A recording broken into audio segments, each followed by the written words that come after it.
Welcome to the channel. दोस्तों, आज आपके 5 मार्क हमें सिक्योर कर लेने हैं। मैग्नेटिक मटेरियल्स जो सबसे आसान टॉपिक है हमारे पूरे 12th का, वो आज हम इस पूरे लेक्चर में क्या कर लेंगे, खत्म कर लेंगे। और बहुत ही अच्छे से, बहुत ही इजीली हम पूरा मैग्नेटिक मटेरियल समझ लेने वाले। बेटा 5 मार्क का टॉपिक है और आप इसे अंदाजा लगा सकते हो कि अभी हमें फर्स्ट पेपर में कितना सारा पढ़ना पड़ता है 5 मार्क मिलाने के लिए।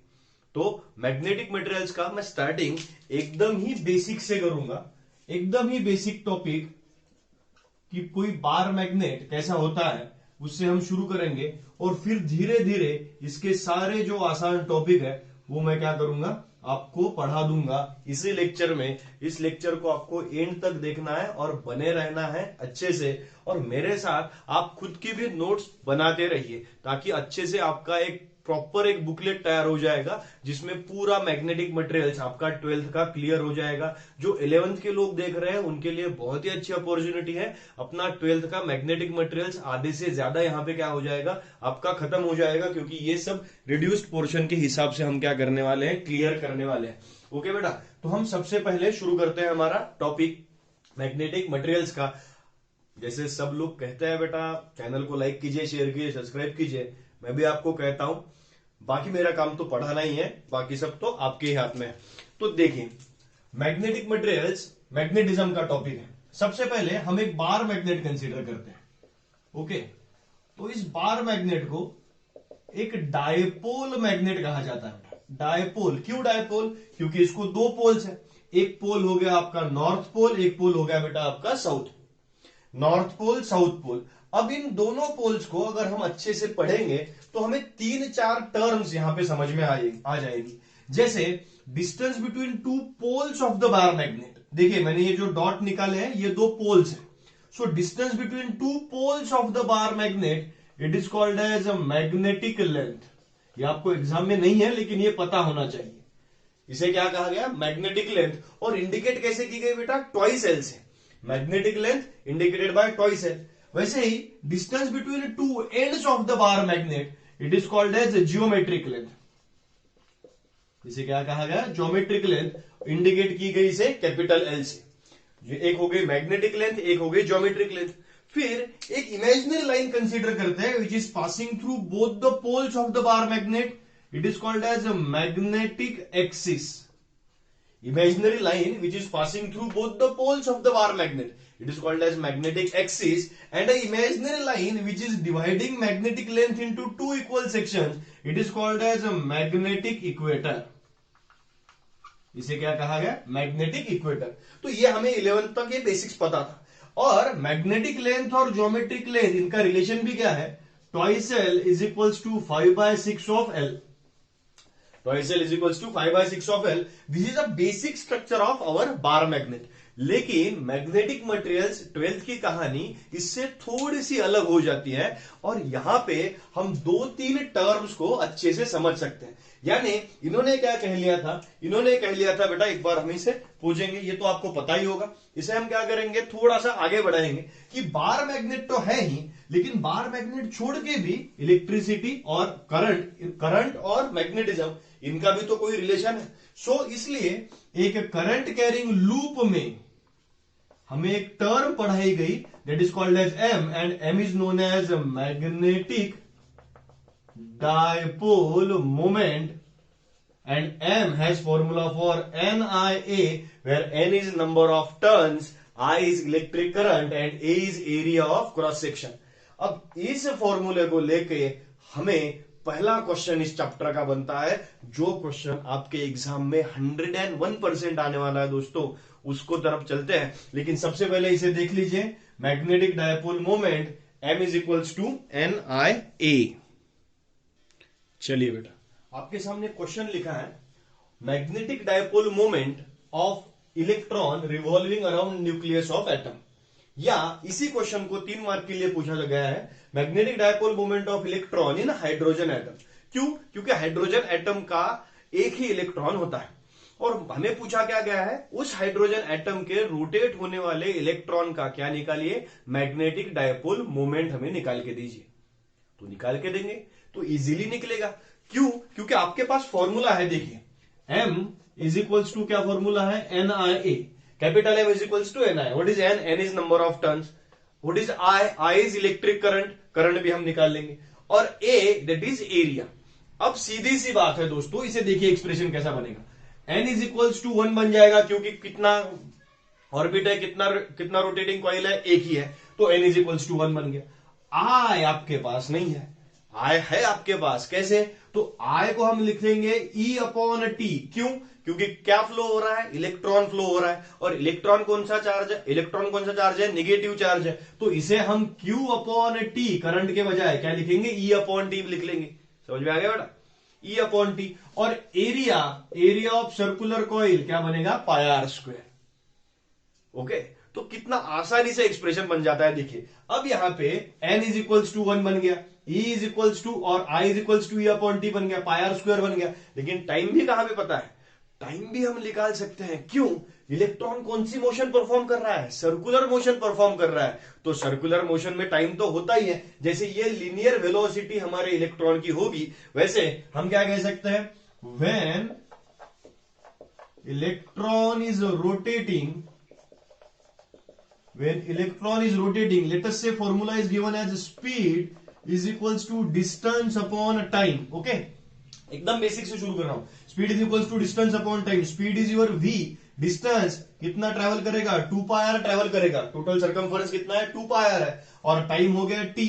देयरफॉर हमारे पास t बन गया ना, t इज इक्वल्स टू क्या बनेगा, 2 पाई आर अपॉन v. ये एक पहला फॉर्मूला बना. T इज इक्वल्स टू क्या बन गया, 2 पाई आर अपॉन v. यहां पे हम करंट निकाल सकते हैं. Now current is given by, let us say current is given by I is equals to Q upon T. Why Q upon T? I is equals to charge with respect to time. So charge with respect to time हमने ले लिया E upon T. अब इस I को अगर मैंने इस T के वजह से ले लिया, I is equals to E upon time क्या लिखा, 2 पाई R upon V चला गया न्यूमरेटर को, तो I is equals to EV upon कितना बन गया बेटा, 2 पाई R. ये हमारा करंट मिल गया, टोटल करंट मिल गया. I is equals to EV upon 2 pi. अब देखिए फॉर्मूला में, now magnetic dipole moment,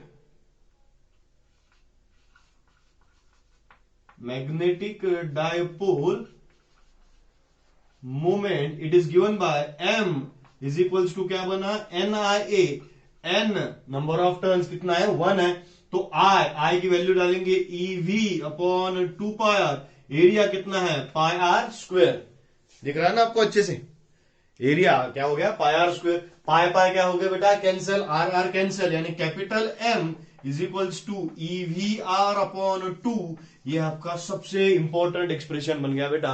show that magnetic dipole moment of electron is given by EVR by 2. ये भी क्वेश्चन आपको एग्जाम में बहुत बहुत बहुत बार रिपीट हुआ है, तो आपको आपके पास ये मिल गया ना. ये इस क्वांटिटी को मैं इधर का ये पूछ लेता हूं एक बार, हम इस टर्म को पूछ लेंगे. ये तो हमारे पास इजी हो गई.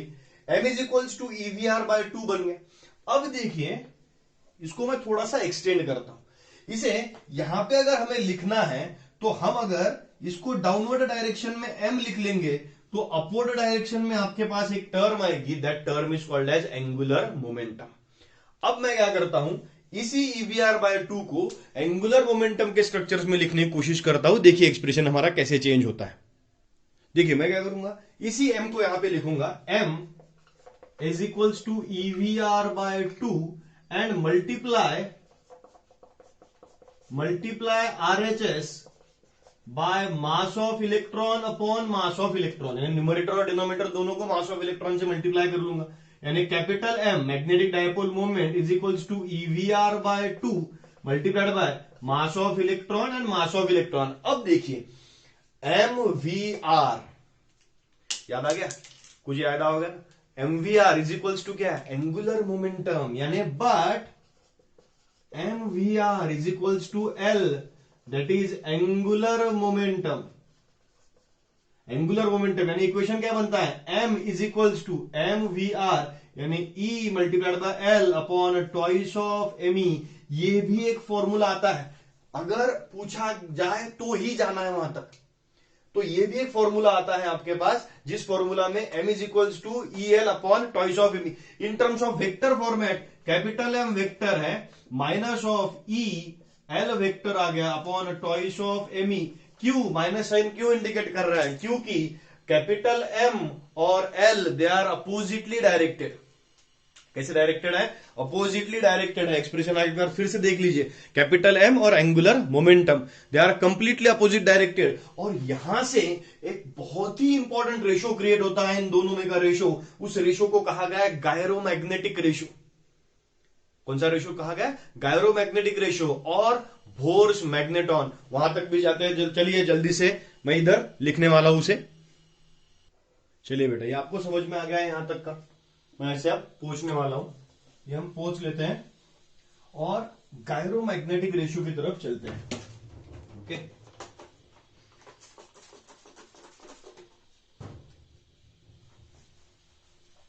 पॉज ही कर लेता हूं। चलिए, हम इस पॉइंट पे थे where capital M is magnetic dipole moment, L is angular moment. अब बेटा अगर एक रेशियो हम बना दे, यानी हम इसे फिर से एक बार मैं लिखता हूं, capital M is equals to minus B, इसे हम नहीं लिखेंगे अब, E L upon twice of M E. तो अगर एक रेशियो बनेगा M upon L is equals to, यहां पे क्या बनेगा? E upon twice of M E. Okay, तो ये जो रेशियो है, यानी कौन सा रेशियो बनेगा? एम अपॉन एल, यानी मैग्नेटिक डायपोल मोमेंट अपॉन कौन सा momentum? Angular momentum. Angular momentum is equals to E, अच्छे से लिखता हूं एक बार, E upon twice of M E. ये तो वैल्यू कांस्टेंट बन गई ना, तो इस रेशो को कहा गया गायरोमैग्नेटिक रेशो। कौन सा रेशो है बेटा? Gyromagnetic ratio. It is the ratio of magnetic dipole moment to the angular momentum. Constant value देखो, E charge of electron 1.6 into 10⁻⁻19 coulomb, और 2 into mass of electron 9.1 into 10⁻⁻31 KG. तो ये answer बनता है 8.8 इंटू 10⁻⁻10 कूलम पर KG. ये value किसकी है? गायरोमैग्नेटिक रेशो की वैल्यू। कौन सा रेशो बना? Gyromagnetic ratio. इस गायरोमैग्नेटिक रेशो को याद कर लेना, इसका एमसीक्यू आपके पास आ सकता है। इसे ही मैंने अगर दूसरी तरफ एक्सटेंड कर लिया तो देखिए क्या बनता है। तो एम फिर से एक बार लिखूंगा, M is equals to E L upon twice of mass of electron. ऐसा आ गया ना। अब क्या करते हैं, एल के बजाय बोर्स सेकंड पोस्टुलेट याद करते हैं। बोर्स पोस्टुलेट याद आया? Bohr's postulate, electron revolves in only those orbits without radiating energy in which angular momentum of electron is an integral multiple of h upon 2 pi। structure of atom chapter है, अगर नहीं याद आ रहा है तो channel पे लिंक बनी हुई है, बहुत पूरा चैप्टर अपलोड किया है हमने। तो उसमें कहा गया था L is equals to NH upon 2 pi. कर लीजिए substitute, M is equals to E NH upon 2 pi divided by twice of Me। बन गया। अगर आपके पास n इज इक्वल्स टू 1 आ गया, यानी for first orbit, first orbit आपके पास m की वैल्यू बन जाती है EH upon twice of m multiplied by twice of pi, यानी 4 पाई बन गई वैल्यू। बन गया वैल्यू। दिख रहा है ना अच्छे से आपको? हाँ दिख रहा है। मैं बीच बीच में इसलिए पीछे जाता हूं बेटा देखने के लिए, क्योंकि पिछला मैंने 2 कंप्लीट वन शॉट रिकॉर्ड किए थे जो उधर रिकॉर्ड ही नहीं हुए। यहाँ पे थोड़े से डिवाइसेस भी अच्छे से मैनेज करना पड़ता है, इसलिए मैं पीछे आता हूं। तो यहाँ पे 2 इंटू 2 क्या होता है? 4 होता है। तो m is equals to EH upon 4m into pi. इस टर्म को कहा गया बोर्स मैग्नेटॉन। बोर्स मैग्नेटॉन, और वैल्यू आती है 9.274 इंटू 10⁻⁻24 एम्पियर मीटर स्क्वायर। ये 2 कॉन्स्टेंट्स मैंने बोले आपको। एक कौन सा रेशो? Gyromagnetic ratio. और एक रेशो कौन सा बोला? Bourse magneton. इन दोनों में से एक एमसीक्यू आएगा, देख लीजिए आप। एक एमसीक्यू बनेगा 101%। ओके, अगर समझ में आ गया बेटा तो लाइक दबा दीजिए, शेयर कर दीजिए। आगे बढ़ते हैं, 3 बेसिक डेफिनेशंस की तरफ चलेंगे अब। देखिए बेटा, अब बोर्ड पे मैंने बहुत अच्छे से कुछ चीजें लिखी हैं जो आपको समझ लेनी है और ये इंपॉर्टेंट है। ये दो सब बोर्ड मिला के आपको एक 2 मार्क एग्जाम में सेटअप करने वाला है। 3 टर्म आपको एग्जाम में पूछी जाती है। What is magnetization, what is magnetic intensity and what is magnetic susceptibility. या ये एक्सप्रेशन आपको आ सकता है period of angular oscillation of bar magnet, यानी बार मैग्नेट के एंगुलर एसएचएम का आपको टाइम पीरियड पूछा गया है। What is the time period. तो दोनों एक बार अच्छे से देख लेते हैं। What is magnetization. मैग्नेटाइजेशन को mz से इंडिकेट किया जाएगा और मैग्नेटाइजेशन का मतलब होता है कि कोई वॉल्यूम पे कितना मैग्नेटाइजेशन हो रहा है। ओके, यानी it is the ratio of magnetic dipole moment to the volume of magnetic material. यानी मैं इसे लिख सकता हूं कैपिटल M अपॉन V, यानी इसका यूनिट बनेगा ampere metre square upon metre cube, यानी एम्पियर पर मीटर। यानी कोई बॉडी पूरे वॉल्यूम पर यूनिट वॉल्यूम के हिसाब से मैग्नेटिक डायपोल मोमेंट अगर उसका कैलकुलेट होगा तो उस टर्म को लिखा कैसे जाएगा, मैग्नेटाइजेशन के तौर पे लिखा जाएगा। ये हो गया आपके मैग्नेटाइजेशन। दूसरी एक टर्म कही जाती है मैग्नेटिक इंटेंसिटी। ये भी एक इंपॉर्टेंट टर्म है। इस इंटेंसिटी का क्या है, intensity it is the ratio of, यानी H it is the ratio of strength of magnetic field to the permeability of free space. यानी स्ट्रेंथ मैग्नेटिक इंडक्शन कितना है और उसका परमिएबिलिटी कांस्टेंट कितना है, उस पर मैग्नेटिक इंटेंसिटी डिपेंडेंट है। और तीसरी एक टर्म होती है मैग्नेटिक ससेप्टिबिलिटी। इसी भी आप समझ लीजिए एक पेन है और इसे मैं मैग्नेटिक फील्ड में रख रहा हूं, तो इस मैग्नेटिक फील्ड में इस पे मैग्नेटाइजेशन भी एक्ट होगा, इस पे मैग्नेटिक इंटेंसिटी भी एक्ट होगी। लेकिन ये पेन इस मैग्नेटिक फील्ड में, यानी ये जो ब्लू कलर की फील्ड है यहां पे मैग्नेटिक फील्ड है, तो इस मैग्नेटिक फील्ड में ये पेन कैसा बिहेव करेगा, कैसा एक्ट करेगा, तो इसको डिसाइड कौन करेगा, मैग्नेटिक ससेप्टिबिलिटी डिसाइड करेगी बेटा। और इस मैग्नेटिक ससेप्टिबिलिटी को कहा जाता है it is the ratio of magnetization to the magnetic intensity. It is the ratio of magnetization to the magnetic intensity. ये तीनों टर्म आपको याद कर लेनी है, इसमें से एक क्वेश्चन एग्जाम में आ सकता है। अब मेरे पास ये क्वेश्चन है। ये क्वेश्चन क्या है, अगर हमने एक मैग्नेटिक फील्ड में एक बार मैग्नेट रख लिया, तो ये तो हम एसी सर्किट्स में पढ़ चुके हैं कि ये बार मैग्नेट क्या परफॉर्म करेगा, ऑसिलेशंस परफॉर्म करेगा। जो ऑसिलेशंस होने वाली है एंगुलर ऑसिलेशंस, इसे हम एंगुलर एसएचएम कहेंगे। अगर इसे एंगुलर एसएचएम कहा जाएगा तो उसका टाइम पीरियड भी निकला जाएगा। तो उस टाइम पीरियड को निकालने का एक छोटा सा एक्सप्रेशन मैं आपको ट्रिकली बता देता हूं। तो जैसे torque acting on this bar magnet, वो जो टॉर्क डिफ्लेक्शन का टॉर्क होगा वो क्या होगा, mb sin theta, where m is magnetic dipole moment, b is magnetic induction, sin theta is the angle between them. Okay, तो sin थीटा हमारे पास कितना है, सीधे सीधे 90 डिग्री कह सकते हैं, sin 90 इज इक्वल्स टू 1। और टॉर्क ऑफ जो रिस्टोरेशन होगा, torque of restoration it is given by I alpha. कैसे आई अल्फा कहां से आया, I moment of inertia, alpha angular acceleration, क्योंकि torque is equals to I alpha, rotational dynamics में हमने पढ़ा है। अब इन दोनों को अगर हम कंपेयर कर लेंगे, torque of restoration is equals to torque of deflection, तो I into alpha is equals to minus of M into B, बराबर। माइनस साइन क्यों, क्योंकि वो डिफ्लेक्शन कर रहा था। अब आई इंटू अल्फा मैं यहां पे लेता हूं, आई इंटू अल्फा को कैसा लिख सकते हैं, D square theta upon D T square is equals to minus of M B. Okay, D square theta upon D T square, rate of change of angular displacement with respect to time. जैसे हमने linear SHM में acceleration को लिखा था D square X upon D T square, याद आ गया, वैसे यहां पे लिख लिया।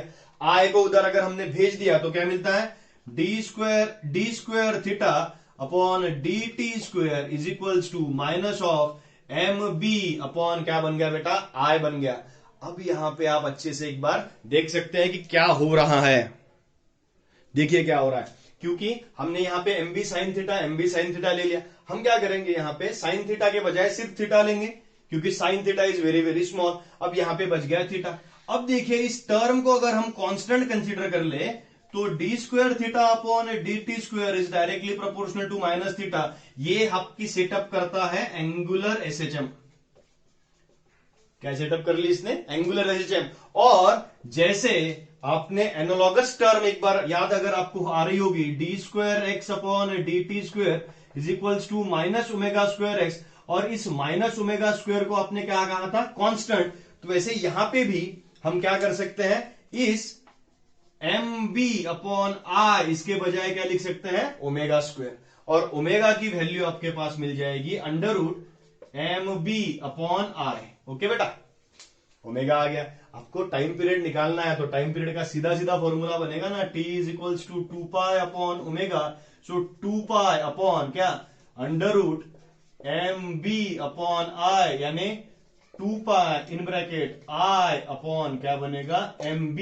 ये क्वेश्चन आपको यहां पे नहीं सेटअप होने वाला। मैं एक बार उसको फिर से ऊपर लिखता हूं बेटा, ओके, नो टेंशन। ओमेगा को लेके, ओमेगा की टर्म लेके मैं उसे यहां पे लिखता हूं। देखिए अब हम यहां पे लिख लेंगे t इज इक्वल्स टू 2π/ओमेगा। सो 2π ओमेगा की टर्म कितनी आ गई आपकी, mb/i, स्क्वायर रूट आ गया इसका। सो फॉर्मूला क्या बना, 2π√i/, क्या लिखा, mb लिख लिया। ये एक फॉर्मूला है आपके पास जो एग्जाम में पूछा गया है, जो ऑसिलेशन के तौर पे भी एग्जाम में आ चुका है। ओके, तो ये आपको एक बार यहां पे आप अच्छे से कर लीजिए कि मैंने क्या किया है। बस एंगुलर एसिज्म और लीनियर एसिज्म को मैंने क्या कर लिया, कंपेयर कर लिया, बाकी मैंने कुछ भी ज्यादा किया नहीं है। ये आपका टाइम पीरियड हो गया। अब यहाँ पे मटेरियल्स को डिवाइड किया गया है, डायमैग्नेटिक, पैरामैग्नेटिक एंड फेरोमैग्नेटिक। उसको एक बार देख लेते हैं, एक बार बस आपको देख ही लेना है, 2 मिनट में आपका क्लियर हो जाएगा। और यहाँ पे भी एक क्यूरीज लॉ है, जो क्यूरीज लॉ मैं क्या करने वाला हूं, बताने वाला हूं। तो एक ही बार देख लेते हैं, बाकी तो टॉपिक खत्म ही होगा अपन आखिरी स्ट्रक्चर्स में, तो अच्छे से एक बार फिर से देख लेंगे। ओके, देखिए हमने मटेरियल्स को क्लासिफाई कर लिया, डायमैग्नेटिक, पैरामैग्नेटिक एंड फेरोमैग्नेटिक। इसमें मैं पैरामैग्नेटिक पे एक लॉ बताने वाला हूं, क्यूरीज लॉ, उसे अच्छे से देखना है, बाकी कुछ ज्यादा टेंशन की काम नहीं है। डायमैग्नेटिक सब्सटेंसेस क्या है, these are weakly repelled in a magnetic field. यानी अगर ये आपकी मैग्नेटिक फील्ड इधर जा रही है तो इसका मैग्नेटाइजेशन इधर है। These are weakly repelled.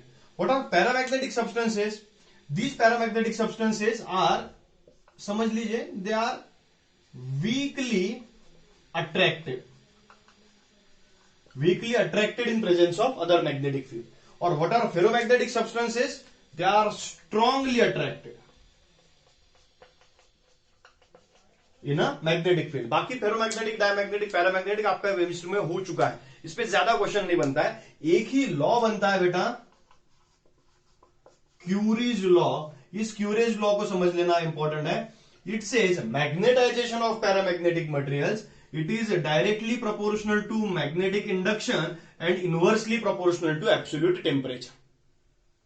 mz क्या हो गया, magnetisation, it is directly proportional to magnetic induction and inversely proportional to temperature। यानी यहां पे अगर एक कांस्टेंट हम इंट्रोड्यूस कर ले तो वो कांस्टेंट हो सकता है mz is equals to c into b/t, where c is called as constant।